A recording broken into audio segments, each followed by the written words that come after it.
Olá, o meu convidado hoje no espaço parlamentar aqui da TV Câmara Jacareí é o vereador do PSDB, Rodrigo Salomão. Muito obrigado pela sua presença, por ter aceitado o nosso convite.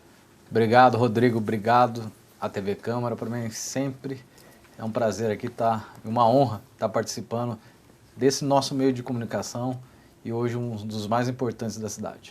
Queria começar falando com o senhor sobre um projeto que está protocolado aqui sobre a linguagem neutra, né?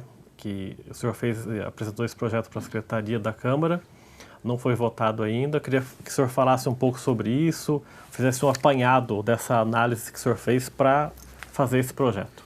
Na verdade, é até um projeto técnico, porque hoje existem algumas correntes querendo introduzir a linguagem neutra, mas as pessoas têm que saber um pouquinho da história.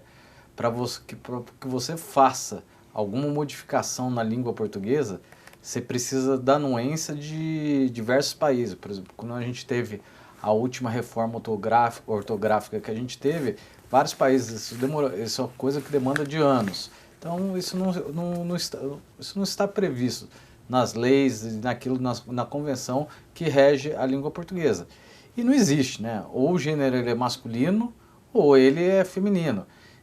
Então, a gente acha também que a gente não vai deixar, como parlamentar, como político, que tem essa imposição e gera essas dúvidas nas cabeças das nossas crianças nas escolas. Por isso aí, esse projeto visa impedir essa doutrinação, esse uso de linguagem neutra nas escolas, bem como também nos documentos oficiais do município. Abrange também concursos públicos, né?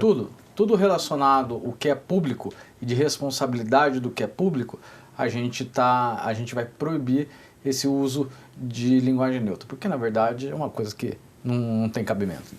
Tem uma outra situação que até o senhor se posicionou bastante na sessão de Câmara algum tempo atrás, que foi sobre o pronunciamento do presidente da Fundação Cultural de Jacareí durante um evento. Ele se manifestou contra a presença de crucifixos na Câmara, falou alguma coisa contra as religiões também. E o senhor se manifestou de maneira até firme contra essa posição dele. Como é que o senhor viu esse posicionamento dele, essa fala que o senhor classificou uma fala infeliz, inclusive no seu discurso da Câmara? Na verdade, eu acho que aí é uma prova do desperdício do dinheiro público, né? Usaram o dinheiro público para fazer uma convenção, um seminário onde estava se tratando as políticas de controle de DST na população LGBT, que é muito importante, e começaram a desvirtuar dentro de um assunto tão importante para algo que não cabe. Nós, como políticos, desde o início do nosso mandato, a gente tem uma posição bem definida. E Jacareí é uma cidade conservadora. Parabéns, Jacareí. E como político, a gente vai sempre defender esses valores de Deus, pátria, família e liberdade. E foi até um posicionamento não só do senhor, como de outros vereadores também, inclusive com requerimentos de convocação para o presidente vir aqui se explicar, para o prefeito Isaías Santana, que foi recusado depois. Como é que o senhor viu também essa movimentação para recusar esse requerimento? Como é que o senhor viu isso daí? Rodrigo, eu acho que ele está ocupando um cargo de presidente da autarquia que tem um status de secretário. Ele é um servidor público. Então, se ele fez algo que desrespeitou a Câmara Municipal, na minha opinião, porque o Estado ser laico não significa que o próprio crucifixo é um símbolo cultural. É totalmente inadmissível o presidente da Fundação Cultural criticar um símbolo que é cultural para muitos, né? Eu acho que, infelizmente, existe uma minoria que quer ter respeito, mas eles não têm respeito. E nós não vamos deixar essa imposição dessa minoria ser enfiada goela abaixo do que aquilo que pensa a maioria da nossa população. Agora, falando um pouco sobre a sua participação como médico, né, aí em Jacareí, a gente teve agora o Outubro Rosa, o Novembro Azul vem em seguida. Como é que hoje o senhor percebe essa conscientização da população sobre esses exames? Vem melhorando? O que pode melhorar sobre isso? Na verdade, é um mês que a gente serve para chamar a atenção das mulheres para que façam autoexame, que façam a mamografia. no caso do Outubro Rosa, para prevenção do câncer de mama. O câncer de mama é o segundo mais frequente na mulher, atrás só do câncer de pele e também do câncer de colo de útero. Eu vejo muitos aí tirando foto de rosa, mas eu acho que a administração pública ela não pode se orgulhar daquilo que a gente tem na saúde hoje. A gente tem, infelizmente, na parte principalmente da mamografia, a gente tem uma falta de acesso. Eu acho que o dia de comemorar é o dia que a gente oferecer aí acabar com essa demanda reprimida que tem para a realização desses exames que são tão importantes. Outro exemplo é o câncer de colo de útero. Um simples Papa Nicolau, o exame do preventivo, do que a gente vê nas prestações de contas da Secretaria de Saúde, das mulheres que deveriam estar realizando esse exame, apenas 14% realizam esses exames anualmente. E nos dias de hoje, com a tecnologia que é de hoje, a ginecologia é a minha área. Sou médico há 22 anos aqui em Jacareí e faço isso, fiz isso e faço diariamente. E é inadmissível uma mulher nos dias de hoje morrer de um câncer de colo de útero, que é um câncer que pode ser facilmente diagnosticado, é um câncer de evolução lenta e a gente, infelizmente, ainda acaba aí perdendo vidas.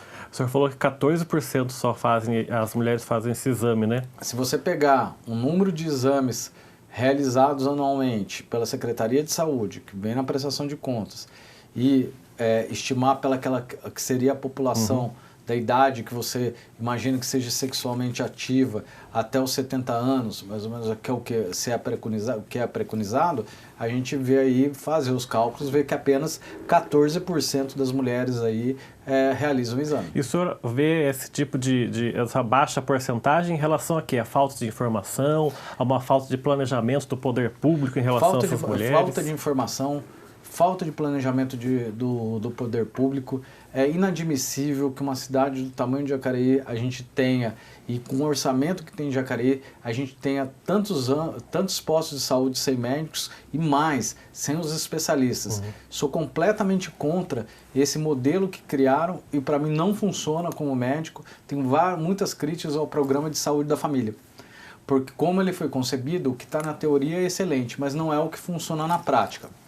Não existe hoje profissionais que façam a residência, façam a sua especialização para tratar a saúde da família.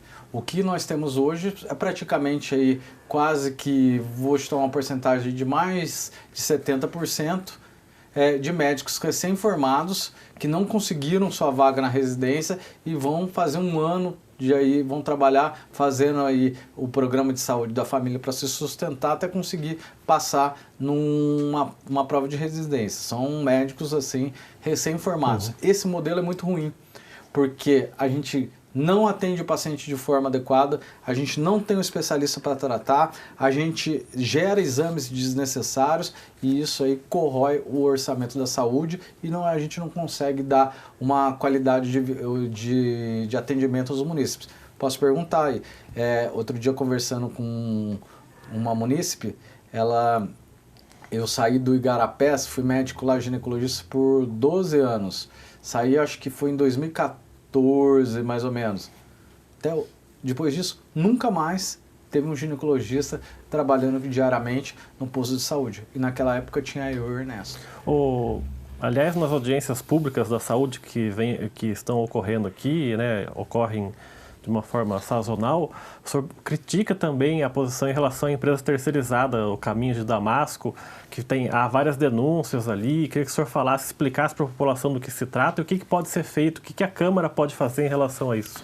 Na verdade, eu acho que já passou da Câmara abrir uma CPI investigativa. Fiz aí o último pedido de informação, inclusive chegou no dia de ontem. A gente já levou para a base aí, ou para os outros vereadores aí, que as denúncias sérias que nós recebemos denúncia de funcionários fantasmas, fizemos essa denúncia direto na polícia. Acho que a polícia tem que ser cobrada, porque a gente precisa dessa parte de investigação e quem faz a Polícia Civil, e quase que rotineiramente a gente recebe algumas denúncias. Ontem recebemos um pedido de informação que nós fizemos, uma funcionária que tinha um duplo vínculo ela trabalhava tanto no Meia Lua quanto na UPA Dr. Telmo, não comparecia ao Meia Lua, fazia um acordo de cumprir lá, o que não é correto, porque são CNPJs diferentes, né?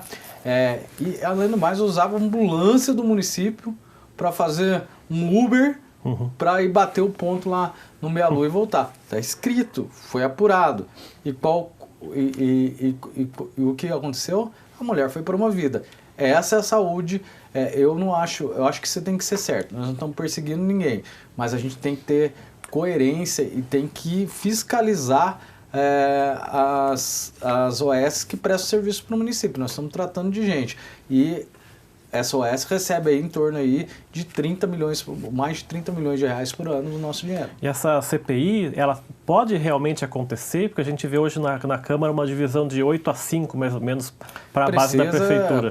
Precisa aí dos outros vereadores entenderem da necessidade e da importância que é fiscalizar.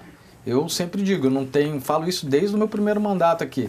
Eu vim do setor particular, sou empresário, sou médico, sou autônomo, nunca tive patrão. Mas aprendi aqui que meu patrão não é partido e não é prefeito. Meu patrão é o povo. E é para eles que a gente tem que dar satisfação.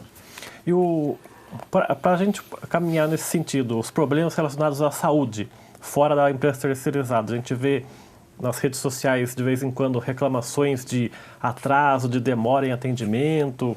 Aí a prefeitura responde que são dias anormais, mas as reclamações ficam recorrentes. Como é que se resolve isso? Na verdade, esse é um problema, porque assim, principalmente no setor de urgência e emergência, você não tem um fluxo uniforme, tá? Então, que você vai atender, 200 pacientes por dia. Vamos cotizar lá e limitar em 200.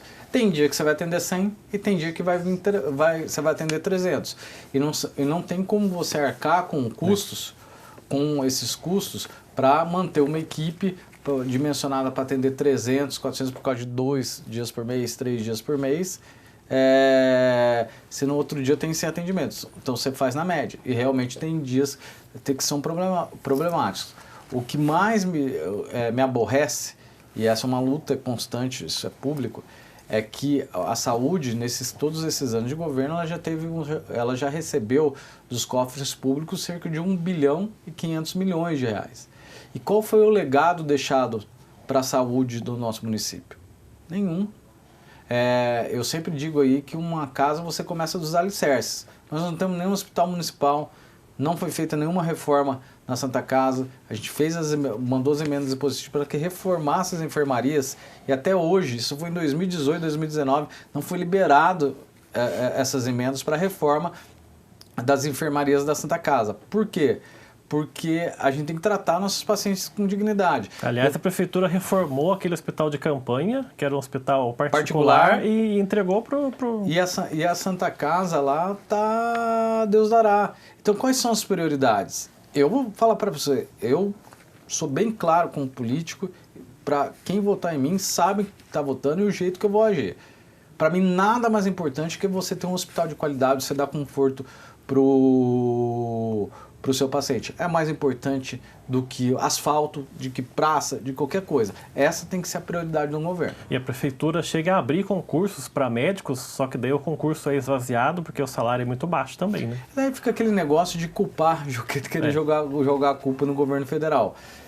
O modelo de contratação é totalmente equivocado. Você tem que dar maleabilidade. O salário não é um salário astronômico. Então, as pessoas, às vezes o cara ele trabalha um dia num plantão de 24 horas em outro lugar, ele vai ganhar o que paga aqui, ele faz uma vez por semana, fica os outros dias livres, alguma coisa assim, do que ele trabalhar um mês, todas essas horas num posto de saúde para ganhar a mesma coisa.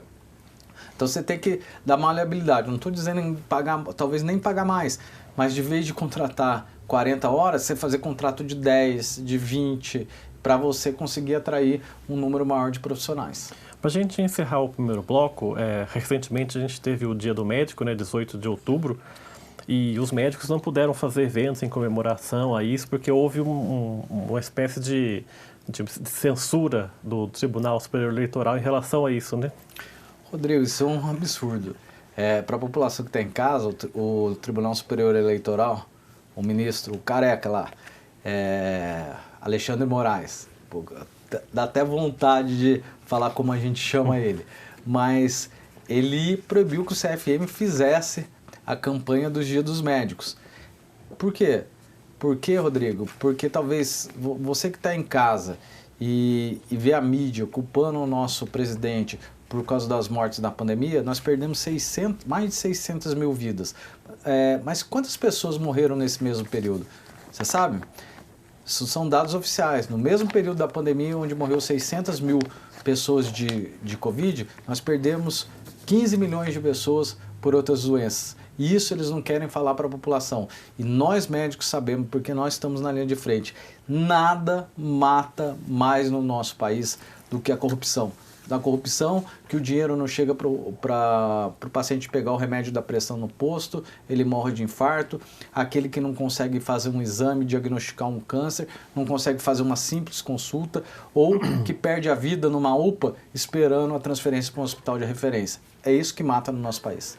Tá certo, vamos fazer o nosso intervalo aqui, o Espaço Parlamentar volta daqui a pouco, até já.